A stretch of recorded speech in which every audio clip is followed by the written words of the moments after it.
करून कुठेतरी आपला आदर्श व्यक्ती निवडण्यास चुकतोय, त्याच्यामुळे ते चुकीच्या मार्गाला जातात आहे.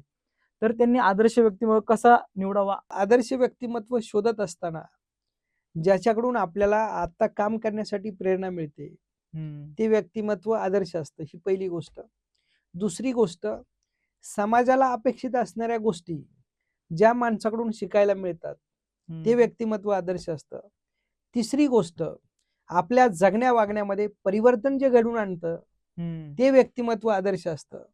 आणि चौथी गोष्ट, की ज्या व्यक्तिमत्वाचं नाव घेतल्यानंतर आपल्याला ऊर्जा मिळते, स्फूर्ती मिळते, काम करण्यासाठी बळ मिळते, ती माणसं आदर्श असतात. मग छत्रपती शिवाजी महाराज आणि छत्रपती संभाजी महाराज हे आदर्श आपल्या डोळ्यासमोर आहे. आपले आदर्श आपण सातत्याने वाचतोय, बघतोय, अभ्यासतोय. त्यामुळे इतरत्र आदर्श शोधण्यापेक्षा ह्या महापुरुषांना समोर ठेवलं, त्यामध्ये अनेक महापुरुष आहेत, ह्यांना समोर ठेवून त्यांनी समाजासाठी काय केलं, त्यांनी स्वतःच्या वैयक्तिक उंचीसाठी काय केलं, जे चांगल्या गोष्टी आहेत त्या त्यांच्याकडून घेतल्या पाहिजे.